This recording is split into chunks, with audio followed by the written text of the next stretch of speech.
13 years on, Dragon Age 2 remains critically loved or severely hated. And with the fourth entry to the series, Veilguard, soon to be returning us to Thetis, I think now is the perfect time to write my love letter to Dragon Age 2. I'm going to use this video as a chance to explain how this admittedly flawed game is the best in the series, and to me, one of the best in its genre.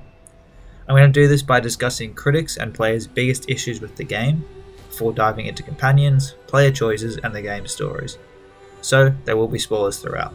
But before all that, you'll need to hear the whole story.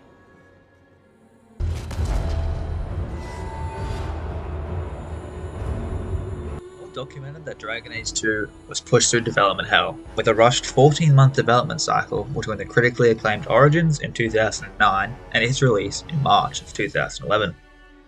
Alongside an array of content cuts, and the fact that Mark Darrah, the leading director, even wished for the name Exodus to be attached to the product instead of the 2 that was simply slapped on before release. This draws some alarming similarities to the name swapping we've seen in the decade wait for Veilguard to release. This rushed development also highlights many people's big frustrations playing Dragon Age 2, being the reusing and sort of copy-paste work used on the 3 existent dungeons, streets, and stellars of Hightown and Lowtown that is strung along on a day and night mission cycle, where you'll spend 50 hours with your character Hawke as he rises from loathering refugee of the Blight to the champion of Kirkwall, all whilst maintaining an incredibly strong jawline.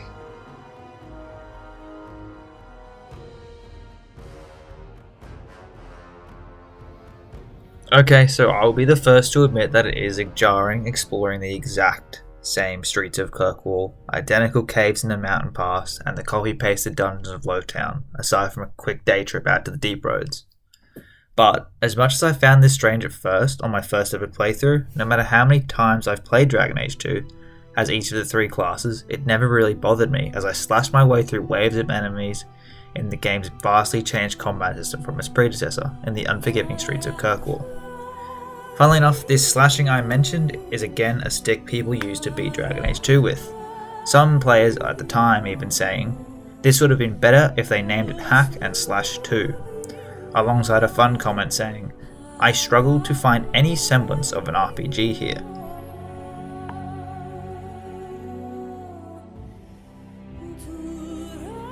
To me, this vast change from the overly clunky yet tactically far stronger combat in Origins is actually one of the reasons I love Dragon Age 2 so much.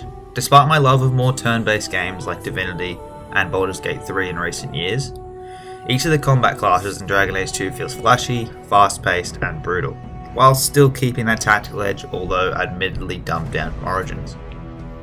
Despite this, Dragon Age 2's combat remains the most exciting in the series to me. Despite its decreased abilities list from Origins and Inquisition, I always find myself wanting to dive back in.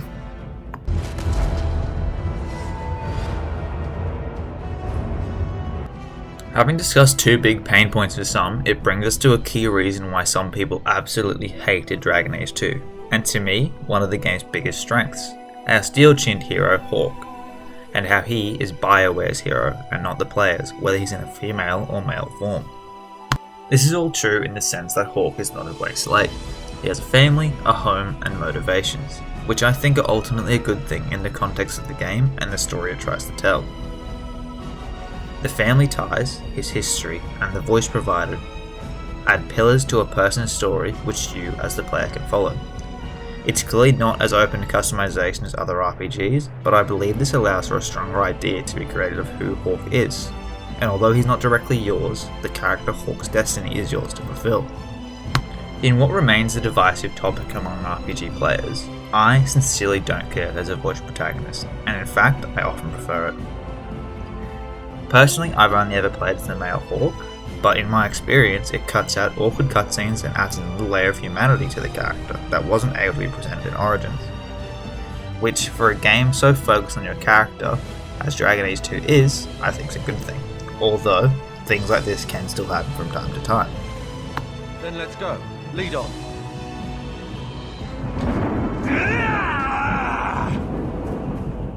Minor quirks aside, I think the dialogue here is some of the best in the series. It has less choice than Origins or even Inquisition maybe, but I think the response methods provided enough depth through the array of icons used to represent what in a basic form is helpful in blue, funny in purple, and angry in red.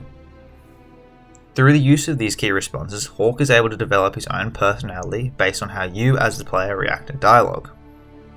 The main factor of the system's success is just how strong the line delivery is from both Hawk and your companions, being far stronger than the other two games in my opinion, and making the simplified wheel system still entertaining. Now, let's go see what trouble we can stir up. Now, onto one of mine and many others' favourite parts of the Dragon Age series, our companions. In my opinion, these companions are the backbone of Dragon Age 2's excellence. With voice acting that has held the test of time, each of the members in your party always make it feel worth re-exploring to complete each of their quest arcs. These companions within Dragon Age 2 offer a wide spread of differing perspectives, which they frequently, sometimes too frequently in Anders' case, beat you over the head with. The first companion you'll meet will either be your moody brother Carver or your timid but talented sister Bethany, who based on your class selection will be assigned to you. If you're a mage, Bethany's got to go, otherwise it's goodbye to Carver. Bastards!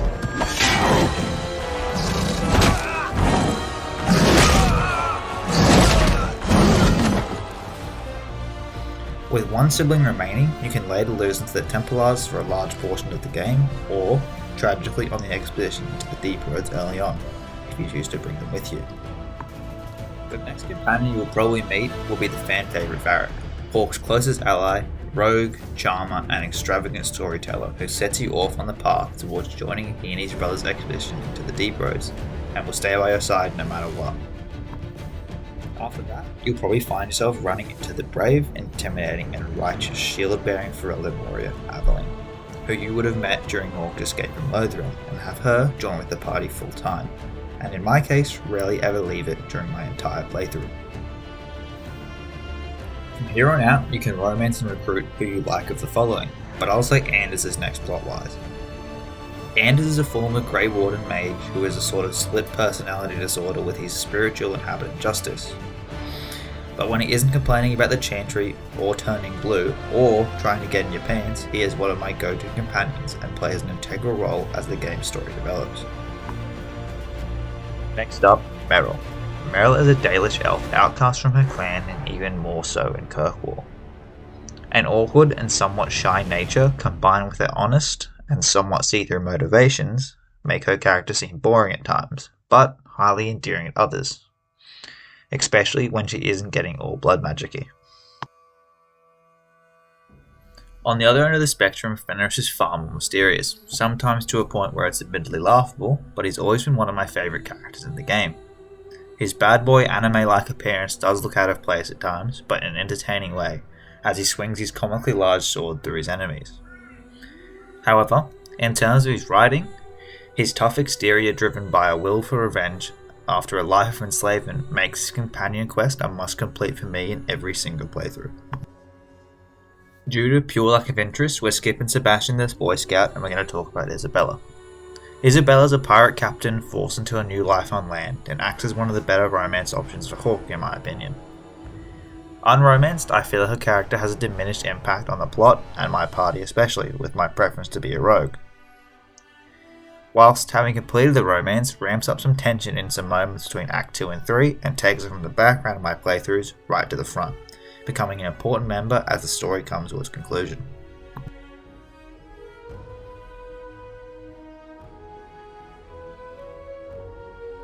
Each of these companions has a satisfying arc within the game, and rank their agreements with your actions through the friendship and rivalry system, where irrespective of if they like Hawk, their fates can be directly impacted by your relationship and actions toward them, adding weight to your choices. This ability to impact the narrative and its characters is what makes BioWare games so special, and each playthrough I always manage to see something new and interesting based on the choices I make. There are many great examples of this, with Isabella's double or triple cross before the showdown with the Arashok depending on your relationship, and where dependent on your choices you can simply turn her over to the Arashok and avoid a duel with the Qunari leader, or have a fight to the death. In another case, you can blindly betray Fenris and return to his slave master, dooming him to a life he had just escaped. Alongside this, towards the finale, depending on your interactions and choices in the Mages and Templar conflict, it can also result in a fight to the death between yourself, Anders, and Merrill. Or, in alternative cases, it can have Fenris and Sebastian turn their back on you, among many other branching choices.